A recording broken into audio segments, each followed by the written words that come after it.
हर खबर पर होगी आपकी पकड़। डाउनलोड कीजिए एबीपी लाइव ऐप। नमस्कार, स्वागत है आपका एबीपी न्यूज में। आपके साथ मैं हूं अखिलेश आनंद। आप देख रहे हैं इलेक्शन का सबसे बड़ा शो कौन बनेगा मुख्यमंत्री, बक्सर से लाइव। कल प्रधानमंत्री मोदी की यहां से बिल्कुल पास में करीब 70 किलोमीटर की दूरी है सासाराम में उनकी पहली रैली होगी और बीजेपी को यह उम्मीद है कि प्रधानमंत्री की रैली से उनके पक्ष में हवा बहने लगेगी और चिराग पासवान की वजह से जो कंफ्यूजन की स्थिति पैदा हो गई है वो दूर हो जाएगी।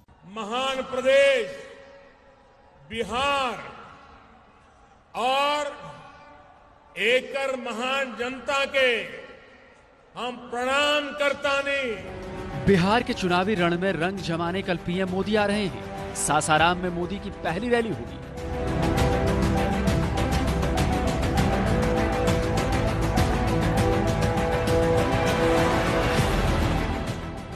जिले के सोरा हवाई अड्डा मैदान की तस्वीर है, जहां रैली की तैयारियों को अंतिम रूप दिया जा रहा है।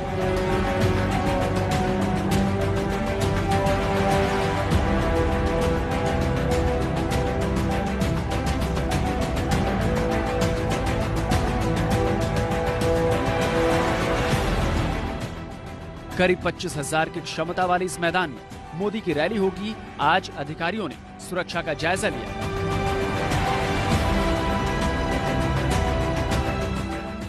मोदी की इस पहली रैली की अहमियत ज्यादा इसलिए है क्योंकि मोदी के साथ नीतीश कुमार भी मंच साझा करने वाले हैं और जिस रोहतास जिले में मोदी की पहली रैली है वहां एनडीए को लेकर बड़ा कंफ्यूजन है।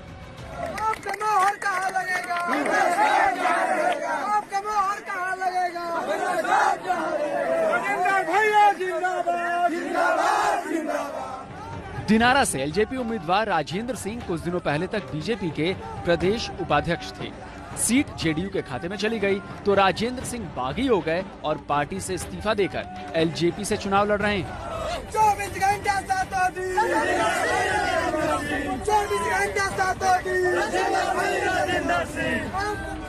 राजेंद्र सिंह के समर्थक मोदी जिंदाबाद के नारे लगाकर प्रचार करते हैं और खुद राजेंद्र सिंह ने प्रचार का रंग बीजेपी के रंग में डाल रखा है।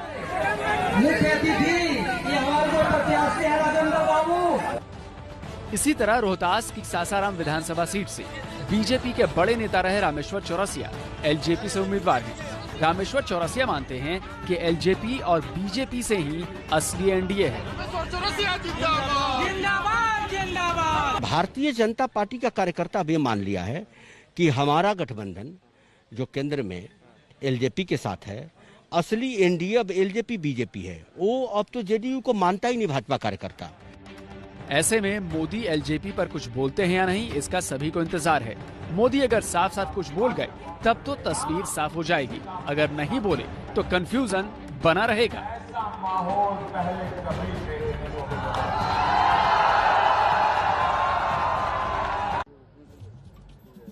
और अब बात चिराग पासवान की, जिन्होंने गाजे बाजे के साथ शेखपुरा में अपना कार्यक्रम किया। चिराग कह रहे हैं कि मोदी जी का बिहार में स्वागत है। उधर नीतीश कुमार को इस वक्त सबसे ज्यादा प्रधानमंत्री मोदी की जरूरत है।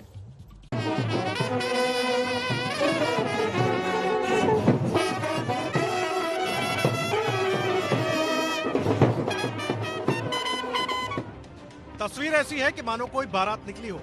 आप भी अगर इसे बारात समझ रहे हैं तो गलत समझ रहे हैं। ये कोई बारात नहीं बल्कि चिराग पासवान का रोड शो है।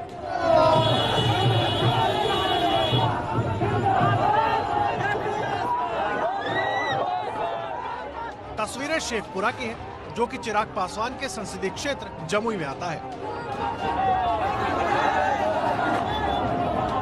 एलजेपी उम्मीदवार के लिए फूलों से सजी गाड़ी पर सवार होकर चिराग ने प्रचार किया है। शेखपुरा विधानसभा में एक रोड शो में शामिल है। आप देख सकते हैं जबरदस्त भीड़ है यहाँ पर, लोगों का एक तरह से हुजूम है और बारातियों की तरह यहाँ पर स्वागत किया गया है।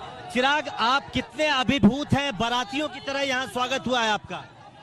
बिल्कुल, ये प्यार है और ये मेरे पिछले 6-7 साल की मेरी कमाई है। कल पीएम मोदी बिहार आ रहे हैं। हमारे रिपोर्टर प्रशांत ने चिराग के सामने सवाल रखा तो जवाब मिला स्वागत है। मैं अपनी मेहनत में लगा हुआ हूँ। खुशी जरूर है कि मेरे प्रधानमंत्री मेरे प्रदेश में आ रहे हैं मेरे लिए गर्व का क्षण है। मेरी तरफ से उनका बहुत सारा स्वागत और शुभकामनाएं।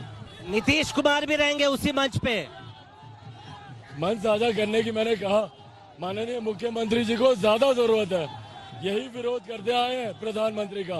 2014 में माननीय मुख्यमंत्री ने पूरी ताकत लगा दी नीतीश कुमार मौजूदा प्रधानमंत्री आदरणीय नरेंद्र मोदी जी को हराने में। उस वक्त इन्होंने एड़ी चोटी का जोर लगा दिया, पर आज जब वो असफल हुए, उनको हरा नहीं पाए, आज उन्हीं के साथ मंच साझा कर रहे हैं। अच्छा लगता है। रोड शो के दौरान चिराग के साथ सैकड़ों समर्थकों का काफिला चल रहा था।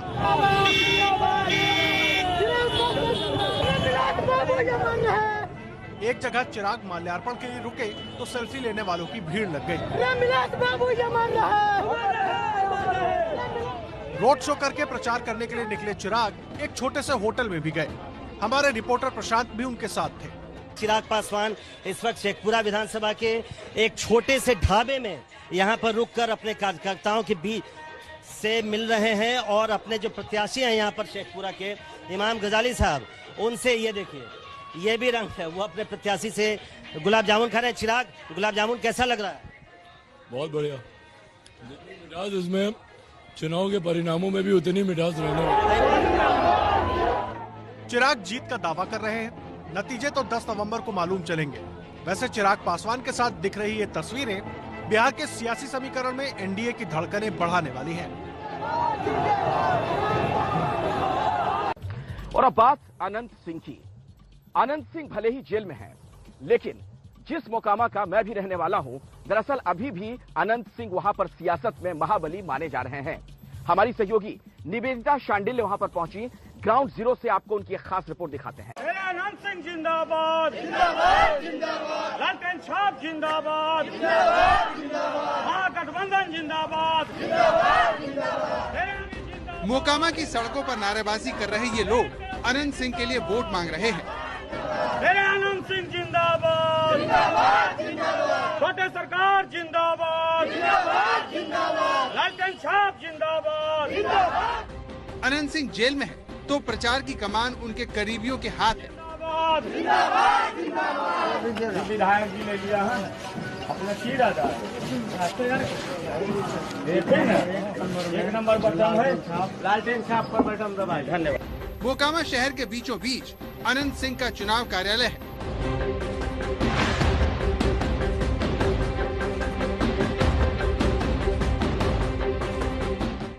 हमारी रिपोर्टर निवेदिता शांडिल्य यहाँ पहुँची तो लोग हाथ में पोस्टर लेकर नारे लगाने लगे।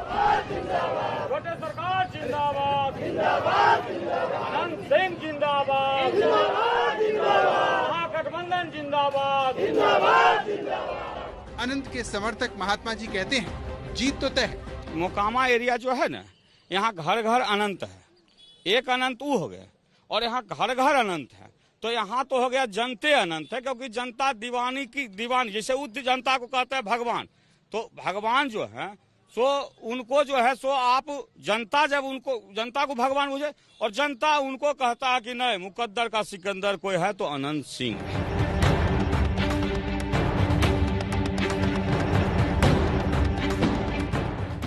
अनंत सिंह अपने बाहुबल की वजह से कुख्यात रहे हैं। पिछली बार निर्दलीय जीते थे, इस बार लालू की पार्टी से उम्मीदवार हैं। एक वक्त था जब नीतीश कुमार को तराजू पे बैठा करके अनंत सिंह ने चांदी के सिक्कों से तौल दिया था। प्रेम इतना, साथ इतना, हर बार अनंत सिंह सामने आए और लोगों को नीतीश के पक्ष में खड़ा किया। लेकिन धीरे धीरे जब राजनीति बदली, जरूरतें खत्म हुई, तो अनंत सिंह भी जनता दल यूनाइटेड से साइड होने लगे। स्थिति ये आ गई कि 2015 में नीतीश ने टिकट नहीं दिया। अनंत सिंह का जलवा ऐसा कि अनंत सिंह निर्दलीय लड़े और निर्दलीय ही जीते। हमारी रिपोर्टर ने मोकामा शहर के लोगों से पूछा कि चुनाव में मूड क्या है। जवाब बड़ा चौंकाने वाला था। अनंत सिंह जो हैं, उनको आप कैसा नेता मानते हैं? हम बढ़िया नेता मानते हैं, लेकिन वो तो अपराधी हैं। अपराधी हैं, लेकिन उनको हम बढ़िया 15 साल 20 साल से देख रहे हैं, इसलिए हम मानते हैं। आपके लिए अच्छा कौन है, अनंत सिंह है या फिर राजीव लोचन है? किसको वोट देंगे? हमरे पास तो वोट एक ही है, हम तो एक वोट का अधिकारी हैं। किसको आप ज्यादा पसंद करते हैं? वर्तमान में तो अनंत सिंह कर रहे हैं, जो कि मान लीजिए हम लोगों के लिए कुछ भी अगर दुख सुख बात होता है तो अनंत सिंह के प्रति हम जाते हैं और हम लोगों का काम करते हैं। ये बताइए, अनंत सिंह जो है कैसे नेता है? अच्छा नेता है। अच्छे हैं, लेकिन वो तो अपराधी है ना, उनके ऊपर आरोप लग, जेल में है वो है ना, लेकिन काम उनका अच्छा है। काम अच्छा, लोगों के लिए करते हैं। लोगों के लिए काम अच्छा है, काम बोलता है ना, वो जो भी रहे लेकिन काम बोलता है। यही क्या ना आप? अनंत सिंह कैसे नेता है? ठीक है। वो तो पर अपराधी छवि क्या ना, अपराधी रहता था, वो 15 साल से जीतते। लेकिन फर्क नहीं पड़ता ना, मतलब क्या लगता है? कोई फर्क नहीं है। काम तो ठीक ठाक करते हैं, इसी ने 3 बार जीते, निर्दलीय से भी जीते। इस बार भी जिताएंगे उनको क्या? एकदम जीतिए जाएंगे 30-40 हजार वोट से कम। आप युवा वोटर हैं, ये बताइए अनंत सिंह का काम कैसा है? अनंत सिंह आपको कैसे नेता लगता है? अनंत सिंह अच्छे नेता है, बढ़िया नेता है। और जो आरोप वगैरह लगाया है हत्या किडनैपिंग का, वो तो ऐसा ही लगा दिया। अच्छा, आपको लगता है झूठा लगा है? झूठा लगाया। जेल में है ना, पर वो तो जेल में है मगर वो झूठा लगाया है। कैमरे पर मूड तो एक तरफा नजर आया। वैसे जेडीयू ने जिन्हें उम्मीदवार बनाया है वो राजीव लोचन कहते हैं कि इस बार मोकामा में बदलाव जरूर होगा। आज जनता को निर्णय का मौका मिल गया है, अब जनता निर्णय कर चुकी है और मैं जाता हूं क्षेत्र में तो जनता का जो उत्साह देख रहा हूं, वो लग रहा है कि जनता मन बना चुकी है कि परिवर्तन करना है। राजीव लोचन के लिए नीतीश कुमार प्रचार कर चुके हैं। उस रैली में ललन सिंह ने अनंत सिंह को रावण तक कह दिया था। 28 नवंबर को यहाँ वोटिंग है और माहौल आपके सामने है।